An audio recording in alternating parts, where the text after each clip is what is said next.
So I'd like to invite next to our stage Siri Chilazi, and she bridges the academic research with legislative advocacy and practical strategies in order to advance women, promote gender equality, and create inclusive workplaces. Siri works, she's a research fellow at the Women in Public Policy program at the Harvard Kennedy School of Government. Siri, welcome to the stage.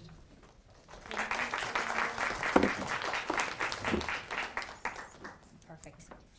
Thank you, Stella, for the wonderful introduction. I was going to say this is the most stressful part of my presentation, is getting it up there. But you did that for me, so thank you so much. We'll just have to go back real quick. It's an absolute pleasure to be here. Don't look, because we'll get through all of this in a moment. So, we're here talking about the gender pay gap and how to eradicate it for good.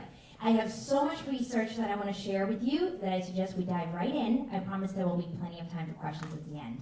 So I want to start us off with what the pay gap is exactly. We'll then turn to talking about why it exists and where it comes from. And lastly, I do want to leave you with some practical solutions, both for policymakers, but also for organizations and for individuals, of what we can do to eradicate this gap. So, what is the pay gap?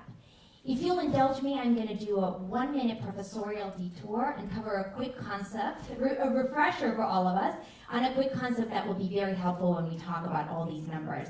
And this is the difference between a mean or an average and a median. So let's say we have 9 women and their salaries. You all remember from elementary school that the mean or average of these salaries is we just add them all up and divide by the total number. So 9 women, all their salaries divided by 9, that's your average. The median, though, is we take all of those 9 women and their salaries and we order them from lowest to highest, and then we pick the middle number. And most times when we're talking about the gender pay gap and when we're talking about salary data, we're actually talking about medians rather than averages. The reason for this is that if one of these 9 women was someone like Kim Kardashian, who for the purpose of this analogy we assume makes a lot of money, she would significantly skew the average. She would really pull the average up. Whereas in the median, if she's the highest earner, it doesn't change the median number. So keep that in mind. With pay data, we're often talking about medians instead of averages. When it comes to the pay gap, there's 2 concepts that we talk about. The first is earnings ratio. And this is simply the median woman's salary in the United States divided by the median man's salary or earnings. And this is data from 2017, which is the latest full year for which we have the numbers. And indeed, the median wage gap in the United States is, the median earnings ratio is 80%. The reverse of this number, of course, is the pay gap. So that is 20%. These 2 numbers always add up to 100. The one important thing here is sometimes you'll see slightly different numbers reported. You might see 82.5% for the earnings ratio, for example, instead of 80. That's not because there's any confusion about what the earnings ratio is or the pay gap is.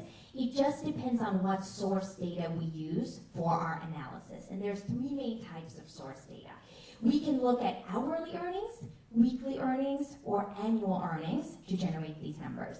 And there's a little bit of difference there. So 60% of the US workforce actually is hourly paid. So in that sense, we're looking at how a lot of the population lives if we use the hourly metric. That metric, though, does include overtime compensation, tips, bonuses, as well as part-time workers. So it actually captures not a full picture of the population. If we look at weekly earnings, now we're incorporating bonuses and tips and overtime compensation. We're still excluding part-time workers. If we look at annual earnings, now you think, okay, this is obviously the perfect metric to use. Well, it does capture part-time workers, and it captures all income from all sources, including overtime compensation and tips and things of that sort. But it also factors in how many hours you work. So obviously, most people who work 4 more hours are going to end up making more money. And when we look at the hourly metric, we standardize for that. So there's no perfect way of looking at this. There's different ways to report the numbers. Don't be confused if you see numbers that are slightly different. The 80 and 20 is the pay gap based on annual earnings. On an hourly basis, you see that the pay gap is a little bit smaller, 18%, precisely because it standardizes, it accounts for the fact that people work for different amounts of hours. So these are the numbers that you've probably all seen. So the average woman, the median woman in the United States makes 80% of what a white man makes, or 80 cents to a white man's dollar. Notice that I said white man. This is something that we don't often explicitly state, but for the purposes of these calculations, we actually use white men as the comparison group. The reason for that being that they are the highest earning and most privileged and advantaged group of workers in the workforce. And as you well know, there's massive differences in the pay gap by ethnicity and race. So while white women make 77 cents to a man's dollar, Black African American women make only 61 cents, and Latinas make barely a half of what white men make. So these gaps are huge. The wage gap also varies by where you live. Currently, the state with the highest gender wage gap is Louisiana, where women make 69 cents to a man's dollar, so the wage gap is 31%, or 31 cents. The state with the smallest gap is California, where women make 89 cents to a man's dollar. The gender pay gap also varies by age. So if we look at 20 to 24-year-olds, people who are just entering the workforce, today, or in 2017, they make on average 90 cents to a man's dollar. So it's a little bit more than the 80 that we saw earlier that encompasses the whole workforce. Then if you move along the age continuum and look at 55 to 64-year-olds, that gap has doubled, right? Where here it was 10 cents or 10%, now the gap is 22% for women aged 55 to 64. And this is a consistent trend that we've seen historically, is even as the wage gap has narrowed across all age groups, it remains larger the older you get. The youngest women have the smallest pay gap.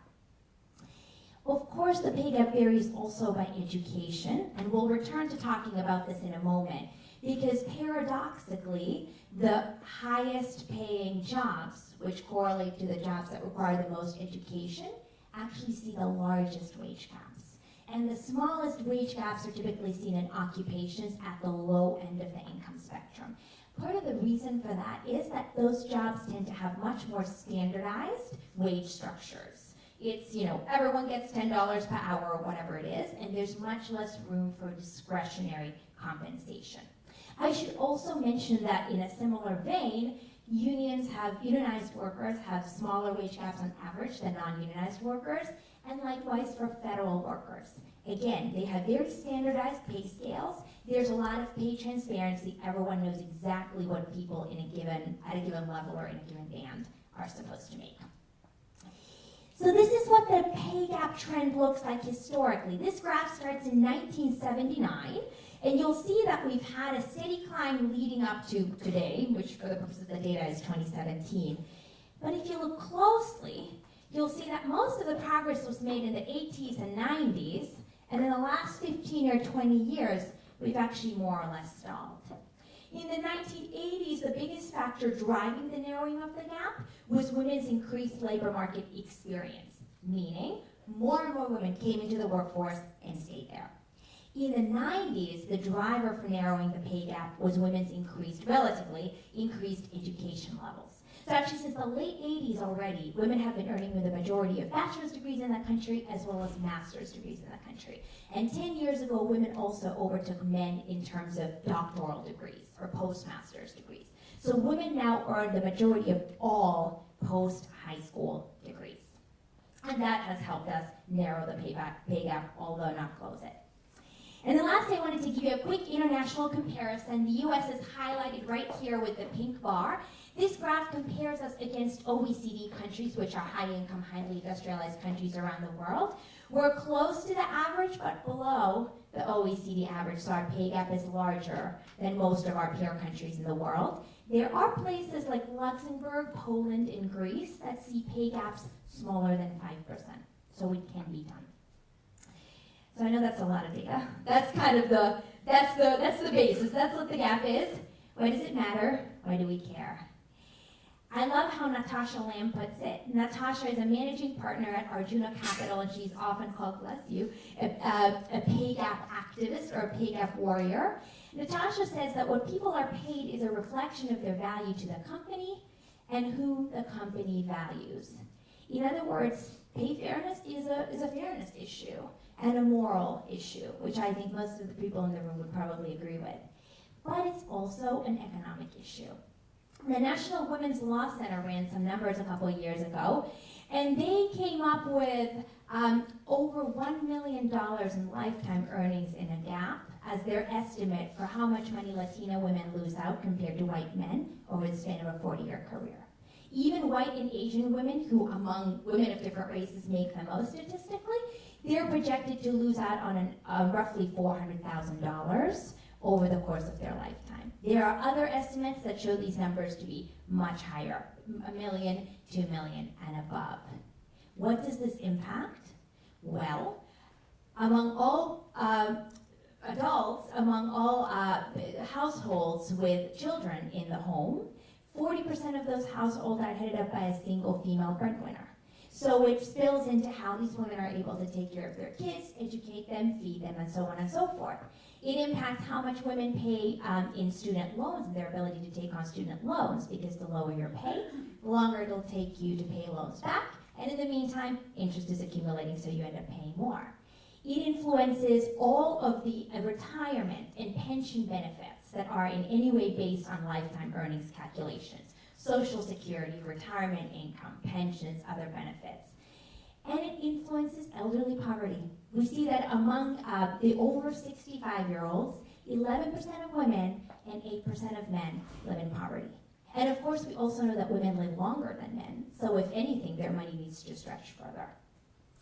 We also know that if trends don't change, if the trajectory doesn't change, we won't close the pay gap for another 40 or so years, maybe for another 100 or so years. Like we talked about earlier, the recent pace of narrowing the pay gap in the last 20 years is actually slower than it has been over the last 40 or 50 years in total. So if we continue at this faster pace over all of time, we could reach equity by 2059. If we instead continue at the slower pace of closing the gap that we've observed in the last 20 years, we might not close the gap until 2106. Personally, I'm not willing to wait for either. So that's where we're at with the gap. Now let's go to where the gender gap comes from. And economists think of this in three terms. Think about three key aspects. The first is across occupation segregation, otherwise known as occupational sorting. And this is simply the fact that women and men are not equally distributed in the labor force. They tend to do different types of jobs. We'll dive into all of that in more detail. The next part is within occupation segregation, which is when you look at a given profession, let's say lawyers, men tend to be clustered at the top in the more senior, higher paying jobs, whereas women in the same occupation, also lawyers, tend to be clustered toward the bottom, lower paying end of the pay scale. That is within occupation segregation. And then lastly, there's what economists call the residual. This is what we cannot explain or cannot account for when we control for things like occupation, level of education, labor market history, amount of time in the workforce, all of those things. We control for everything that we can think to control for, and still there's an unexplained gap. That's the residual.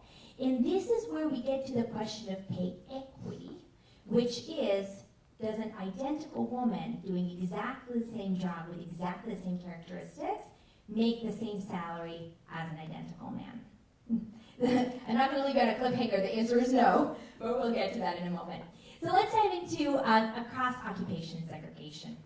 So the 30 highest paid occupations, it turns out 26 of them are male dominated. And among the 30 lowest paying occupations in the United States, 23 are female dominated. This is not a coincidence. In fact, I would argue based on the research that there's a systematic devaluation of women's work in our society. And I'll tell you two reasons why I say that. Thank you, I got a little clap there. Two reasons why I say that. The first is that when we look at occupations that are very similar in terms of the skills and the education required and the responsibilities, but one tends to be male-dominated and the other is female-dominated, we see a significant gap in pay. Saying, for example, IT managers and HR managers. Job is very similar, but guess what? IT managers make 20% more. How about janitors, which tends to be a male-dominated profession, compared with maids and house cleaners, female-dominated profession? The janitors make 22% more on average, even though the job is very similar. The second piece of research evidence is that we actually see that when an occupation becomes female-dominated, the average pay level in that occupation drops.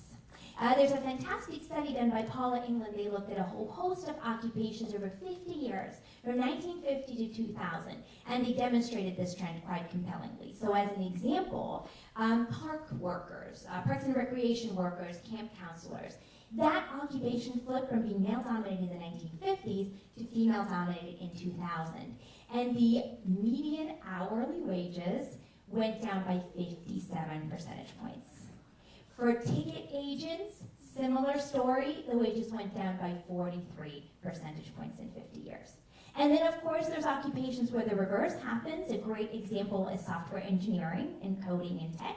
That used to be a female-dominated profession up until roughly the 70s, and now, of course, it's super male-dominated, and the pay in that industry has skyrocketed. So this is across occupation segregation, and that's what it looks like in terms of the pay gap. Within occupation segregation is this very familiar funnel or hierarchy that many of you have seen many times, which essentially shows that at the entry levels in the workplace, women make up roughly half of the workers. This data is based on the McKinsey and Lilly study, the latest, which was released in 2018. Women are 48% of the entry-level workforce.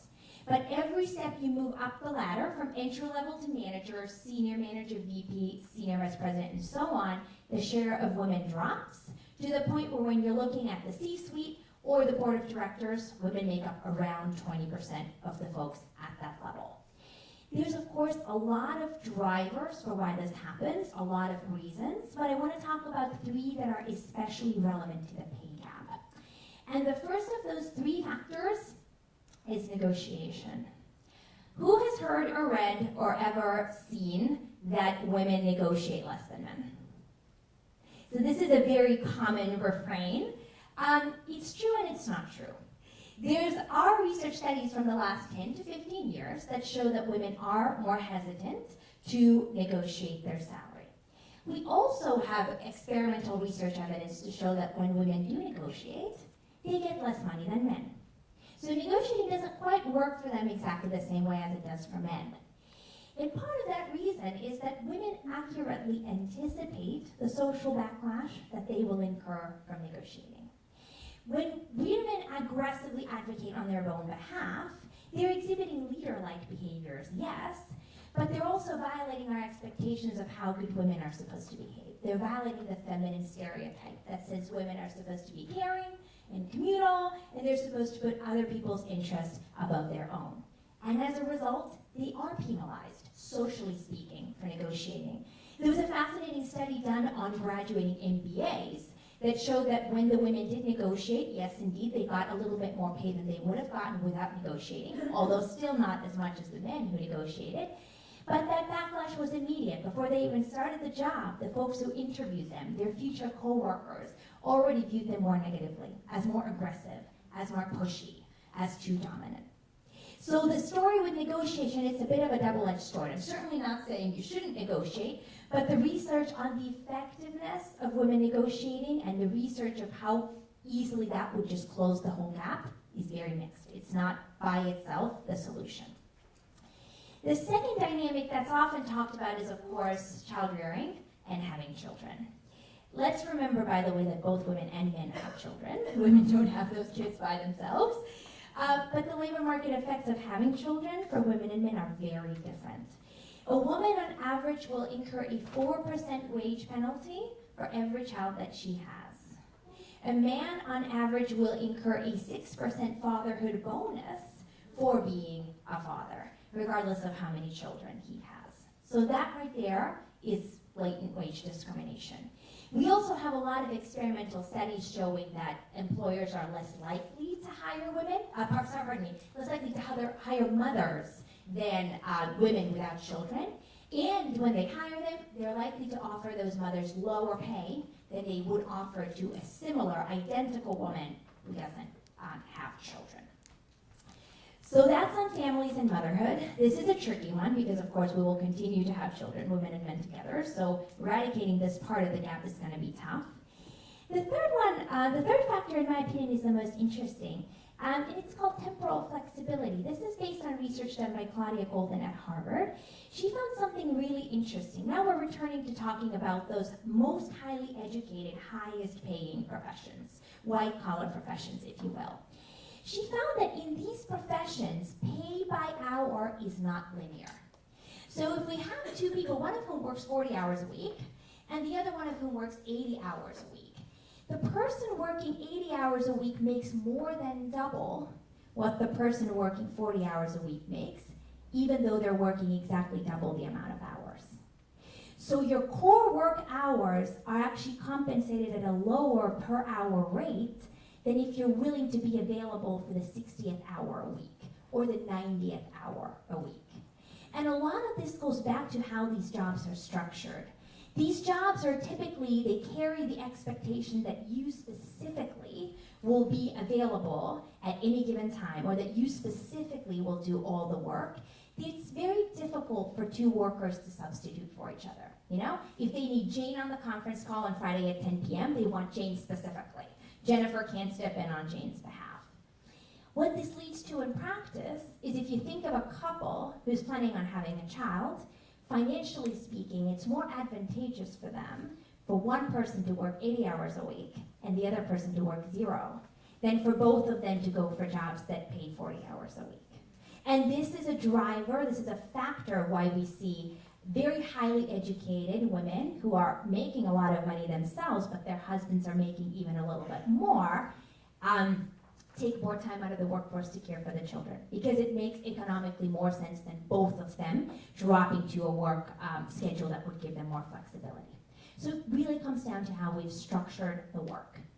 There are hopeful examples, though, of industries where they've managed to overcome these dynamics and sort of equalize the hourly rates of pay. One good example is anesthesiology practices or OBGYN practices. If I'm about to deliver a baby and my obstetrician is on vacation in Hawaii, there's a colleague of theirs who has access to all my medical records and all the information who can step in and deliver my baby when needed, because it has to happen. Same thing with personal bankers, personal financial advisors. They often work in teams so that when clients need assistance, they can get it 24/7 because someone can essentially substitute and step in. Another really great example of this is the pharmacy industry. We have a very happy pharmacist here. In 1970, 70% of pharmacists were self-employed, so they had their own little mom and pop pharmacies, which, as you can imagine, was very time intensive, because if they weren't there attending to the customers, the pharmacy would be closed and they would make no business. This industry has really transformed for two main reasons. One is the advent of technology, electronic prescribing, electronic medical records, computers, all this stuff, but also the pharmacy industry has consolidated. And now the vast majority of pharmacists, 86%, are employers of big pharmacy chains like CVS or Walgreens instead of their own mom and pop pharmacies. And again, with the technology and with a more kind of, with an arrangement in a bigger company where you have more colleagues, it's much easier for workers to substitute and step in for each other. This is what happened to women's representation in pharmacy. It went from being a 10% female profession in 1970s to 60% female today. And check out what happened to the earnings ratio. It's one of the most gender equal, pay equal professions today, with women earning 92% of what men make. It's not, the gap is not closed, but it's much closer than in most other professions. So this can be done. It's just a matter of how we choose to structure the work. So this is within occupation segregation. Now we get to the exciting stuff, which is the residual. And I sort of gave the punchline away already, which is, do we have pay equity? Do women and men get paid the same for the same work? No, they don't. Nationwide, across the entire American workforce, we have an unexplained pay gap of 8%. So that's roughly a third of the full gap, right? The full gap is 20%, 8 out of 20, roughly a third. We have an excellent study done by the American Association of University Women that looked at college graduates 1 year out, just 1 year after graduation, and they were able to control for over 15 factors, including major, GPA, region, whether they were married, whether they had children, all these different factors. And they found that 1 year after graduation, there was a 7% unexplained gender wage gap between the men and the women. So the men were making 7% more for no discernible reason whatsoever. There's also an amazing study from Sweden where they have a massive database, national database of a lot of information on all their citizens. So it's a treasure trove for researchers. And in this study, they looked at the pay of executives, C-suite executives, as well as CEOs. They found a 27% pay gap among the C-suite executives and a 7% pay gap among the CEOs. And then they looked at 85 different factors that could potentially explain those gaps. These included things like height and body mass index and whether they had a spouse and what the spouse did and where they grew up and how many days they had been unemployed. I'm telling you, this data set was unbelievable. And looking at 85 different factors, nearly 90% of the pay gap remained unexplained. So 85 factors were only able to explain 10% of the wage gap. So that's a little bit different than the American number, but I'm just making the point to you that there is definitely a distinctive part of the pay gap that by throwing at the kitchen sink of statistical strategies at the problem, we just can't really explain.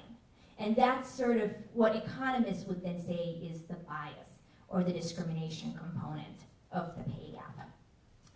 This is all really complex, and if we had a clear-cut answer as to how to fix this, we would have probably solved the problem already. I want to give you one real-life example of exactly why this is so tricky. And this example is Uber. The very interesting thing with Uber is that their compensation doesn't involve a human subjective component. It's entirely determined by an algorithm, right? The algorithm doesn't even know whether the drivers are female or male. It just looks at your driving patterns, the parameters have been programmed in, and out comes your compensation. John List, who is a very renowned economist at the University of Chicago and some of his colleagues there and at Stanford, just published a study last year. They examined the pay data for 1.8 million Uber drivers in the United States. Around a quarter of those Uber drivers are women. And they found a 7% pay gap in favor of the men. And that pay gap was entirely explained by 3 different factors. One was that the men tended to stay on the platform longer. And the way the algorithm is designed, it rewards longevity in drivers. Women stay on Uber less, and they turn over more quickly. So that was one thing. The second thing is the men tended to drive faster, so they completed more trips in a given time. And then the third part was really what they call driver preferences, or driver choices, which is the men tended to drive at more lucrative times of the day. They tended to drive in parts of town that were more lucrative, and they were more likely to take on longer trips. And again, just the way the algorithm is designed, it disproportionately rewards long trips. So I'm telling you this example to illustrate that the pay gap is often more complex than what you would imagine on the surface, and you often have to keep digging and digging and digging a little bit more to figure out exactly what's going on and what's driving it. And similarly, because the problem is complex, the solutions have to be creative, and they can't be the same for everybody. There's no one-size-fits-all remedy to fix the pay gap in all situations. But with that, though, I do want to turn to some of those solutions, and I'll start by talking about policymakers. This right here is President John F. Kennedy, 1963, my friends, signing the Equal Pay Act. We haven't in fact, had a law in the books for 56 years that says you can't pay women and men equally. It specifically states that jobs of equal skill, effort, and responsibility that are performed under similar working conditions have to be compensated the same way regardless of gender. The law has a whole bunch of loopholes. It's been amended several times. The Civil Rights Act of 1963 extended the prohibition on wage discrimination to race. The educational amendments of 1972 extended the reach of this law to white-collar workers, professionals, administrators who had been originally excluded. So it's been steadily expanding. There's a lot of gaps that still remain. One of the more recent developments was President Obama signing the Lilly Ledbetter Fair Pay Act right here. This is 2009. Lilly is in the red blazer. And this made it easier for women, for anybody really, to seek remedy for wage discrimination. So it's easier for you to sue your employer and raise a complaint. However, with all these laws in the books, there's a couple of significant gaps. We don't have a law that mandates companies to collect data on their gender wage gap internally. We also don't have a law that mandates companies to share that data with anybody, the public or the government. We also don't have a law that prohibits employers from retaliating against workers who talk about their pay. There are some states now, and I'll get to that in a moment, that have passed those laws, but in most parts of the country, it's technically still illegal for you to discuss your compensation with your coworkers. As you can imagine, if you can't talk about how much you make and your colleagues make, it can be really difficult to figure out if you're underpaid or not. There are 3 bills in Congress that have been proposed and put forth, in some cases as early as the 1990s, that would address these exact things. So for example, the Paycheck Fairness Act, which Representative Rosa DeLauro, anybody know Rosa DeLauro from Connecticut? She'd introduced it in every single session of Congress since 1997. And this law would precisely mandate companies to collect their gender gap data. It would mandate companies to share that data with the United States government on the so-called EEOC-1 form that they already have to fill out. They already have to turn over to the government some basic data about their workforce. This would just be a little bit more on top of that.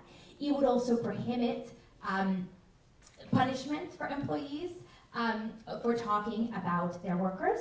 And there's one additional provision that I love in this law, which is it would make companies, it would force them to report data on who they promote, who they fire, and who leaves the workforce by gender and race. And if you think back to the funnel that we looked at that shows that women are men are getting overrepresented more and more as you go up the ranks, there's something happening there in terms of who's getting promoted and who's leaving and who's entering that we need to get a better handle on in order to understand the issue. So, legislators have a way to go, and there's much more that they can do. Massachusetts, my home state, is one of the states that's leading on the issue. So Governor Baker signed into law last summer the Massachusetts Equal Pay Act amended. And the big thing here is that employers can no longer be punished for talking about their pay. The other big thing here is that employers cannot ask people about their past salary history. Because since we know that women are systematically lower paid compared to men, if employers are basing their decisions about how much to pay you on your salary history, and we know that you're already historically disadvantaged, that gap, that disadvantage just compounds with every single compensation decision. Our hope is that this is an effective strategy for combating the wage gap. Truthfully, you never really know. I mean, policies can sometimes have unintended consequences, so there are people who are going to study this now that it's gone into effect. But that is one of the most promising strategies legislatively to help combat the gender wage gap. Now let me turn to organizations and companies. We already touched on transparency. And it does turn out that transparency about both salaries and pay itself, but specifically about the pay gap, really does work. There's an amazing study from Denmark. They put in a law in 2006 that mandated companies with over 35 employees to publicly disclose their wage gaps. And they were able to study the effects of this law over time and compare the firms that did have to disclose their wage gap to the firms that are just slightly smaller, just under 35 employees that didn't have to disclose. And they found 2 amazing things. One is that the gender wage gap narrowed by 7% in the firms that had to disclose their wage gaps. The other thing was that the hiring of women increased by 5% in the firms that had to disclose their gender wage gaps. There's another study in the US by Emilio Castilla he looked at one firm with 9,000 employees, and he was able to show that when they increased their transparency and accountability around wages, the gender gaps in performance-based pay, so the merit-based part of pay, closed over time. So transparency really does work. And there's a lot of countries internationally, including the UK, Germany, France, Iceland, that have recently passed laws that mandate this type of wage transparency exactly. we're starting to see some companies in the US, in the absence of legislative action, be proactive about sharing their wage gaps. These are some of the recent headlines. Mark Benioff, for example, here in the bottom right corner, the CEO of Salesforce, a couple of years ago, declared and announced that he had spent $3 million closing the gender gap within Salesforce. Now, the numbers are not publicly reported, so we'll have to take his word for it for now. Intel is another interesting example. Intel first came out in 2017 saying that they'd closed their gender pay gap, but they hadn't taken into account bonuses and stocks and other equity compensation, which is a major part of the monetary awards that you get from your job. So in 2019, they came back and said, okay, well now we took all of that into account and we closed our gender pay gap. Again, unclear exactly how. But the moral of the story is that it's not a one and done. Companies need to track their metrics, not just 1 year, and make an effort to close the gap, not just one time, but this has to be an ongoing effort from year to year to year, because these gaps can very easily come back, even once you thought you closed them.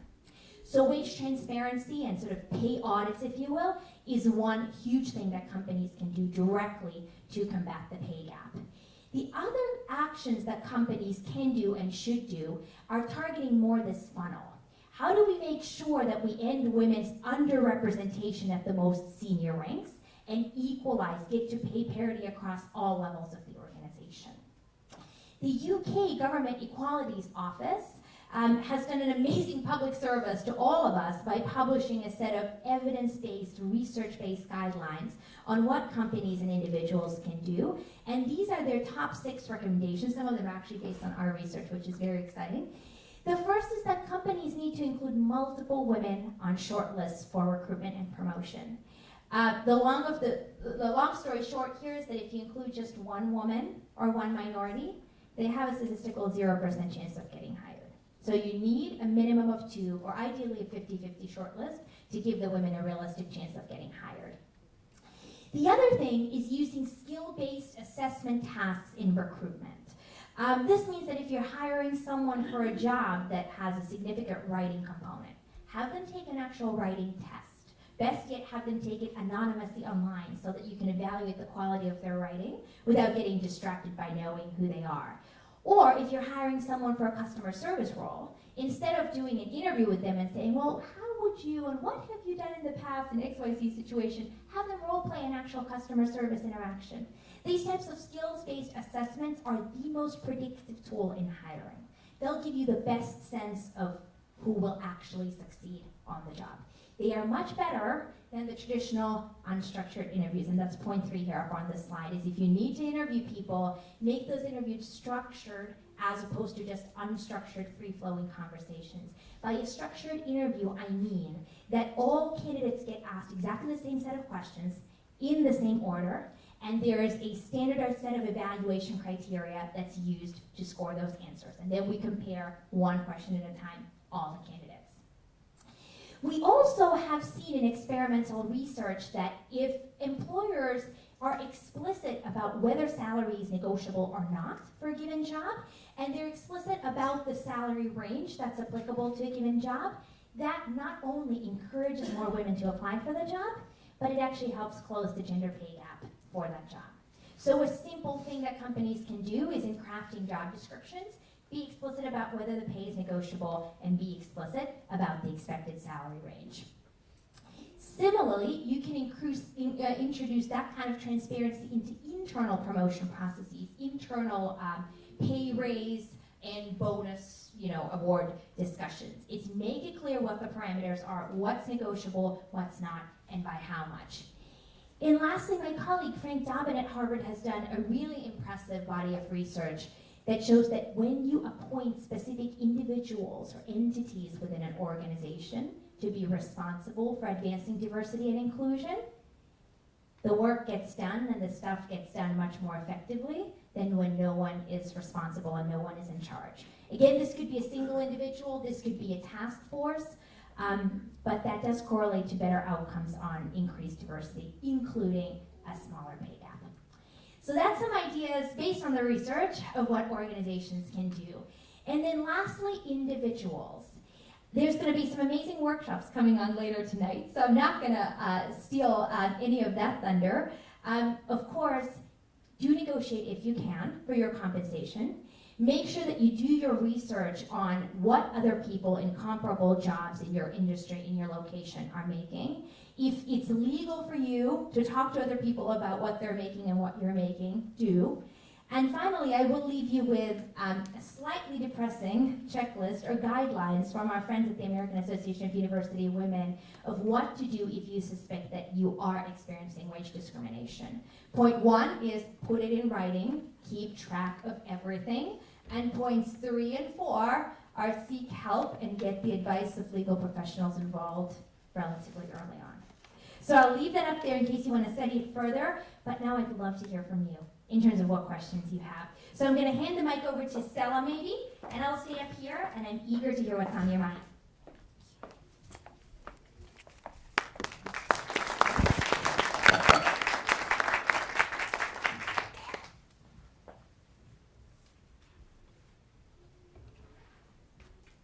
Stella, you're going to get a workout today running around the room.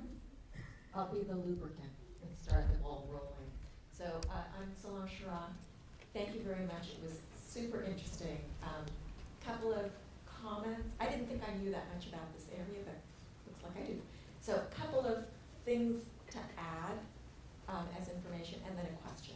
So the EEOC-1 form that needed to be explicit about pay by gender, age, level, and profession, that was that was part of the law that Obama signed. And when Trump, with a little t because I can't stand to say his name, got into office, basically told the OMB to suspend the requirement for that part of the EEOC-1 filing. Last week, a district judge in DC overturned the upholding of that, and it's coming through unless something happens. So we're going to get more transparency there, so I'm really excited about that. Yeah. The other thing around transparency is last Friday, the SEC and the IAC committee approved human capital metrics disclosure for public companies as a requirement. Yeah. So that's really exciting. We're going to see more things. So just as an FYI, what I know about is going on in the industry. Yeah. My question, is 80% of the U.S. business economy is entrepreneurial, and the majority of those entrepreneurial organizations are women-led. So what's going on with women-led organizations that are the biggest employer of the workforce in the United States, where we're still seeing this wage discrimination? Mm. So has anyone studied that and understands why women, what I get from it is women are discriminating against women. And why aren't we women doing something about it where we can? Yeah, thank you. That's a really great question. I don't know if anyone has studied, I haven't seen research on us studying female-led businesses specifically in the context of pay discrimination, but my area is more broad than gender equality. I look at unconscious bias and its effects in organizations more broadly. And this is an area where we have decades of research. And the thing is that it's more important what you see than who you are. All of us growing up, whether we're women or men, white, black, purple, or any color, we grow up in the same society, socialized around the same messages and around the same stereotypes, which all of us internalize. So women are actually biased against women in exactly the same ways that men and everyone else is biased against women. Now, that's not specifically in the context of pay equity, but that is sort of the dynamic that I see being at play here as female employers. Women are just as thoughtful or thoughtless as men are about making this a priority issue for them. Does that make sense? Yeah, that's how do we change it? I don't think the solutions are specific to the female business owners. I think it's these systemic solutions that will apply to all business owners. One other thing I'm so glad you raised the issue of the Obama era rule. Thank you. That was on my list of things to talk about, but there's only so little time. This is something that the Obama administration introduced in 2006. The key difference is that it wasn't a law. it wasn't passed by Congress. It was actually an executive action by the Obama administration.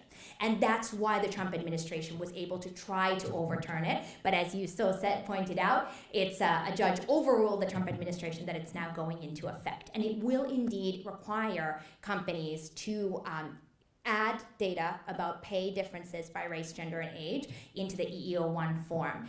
There's just a funny little side note. One of the business community's objections to this, the Chamber of Commerce in particular, was that it would be incredibly onerous for companies to do.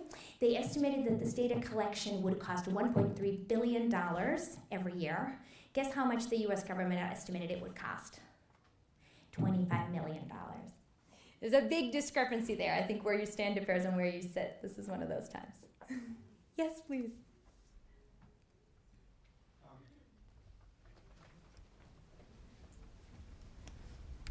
Thank you. It was a great presentation. Thank you. My name is Richard Eisenberg. I'm with the website Next Avenue. And I'm wondering if you could talk a little bit about age discrimination for women over 50 and the gender pay gap. I would think since it's so hard for people over 50 to get hired because employers often don't want to talk to them or hire them, that the idea of negotiating for pay at that point might make some women less ready to do that. And I wonder whether you feel that these two are linked in some way and what advice you would have for women over 50. Yeah, that's a great question, and I think absolutely they are linked. I think there's two different aspects. One is women who have been in the workforce the entire time, or for most of the time, and now are now over 50. Then there's women who have taken time out of the workforce and now in their 50s are trying to return. And I think some of the challenges faced by two groups are the same, but I think there's also unique challenges that women entering in their 50s are facing because they might feel, rightly or wrongly, that their skills are somewhat outdated. And so there's some evidence to suggest that they are willing to accept, how do I put this? They're very happy to just get any job because they understand what an uphill climb it is for them to get a job at that point. And if that happens to be a job that offers very low compensation, they might see that on their face and say, you know, I'm worth much more than this. But they'll be willing to accept the offer nonetheless because they just want to get their foot in the door in the workplace. So is there perhaps room for women individually to do more negotiation? Certainly, but the same research applies from before, which is that's not necessarily the ultimate solution because they might still not get what's their due, what they're really worth, and they might get socially penalized for it. I wish I had a silver bullet. I really wish I had a better answer, but it's a really good question. Any more questions? All right. Thank you so much, Siri. Thank you so much, everybody.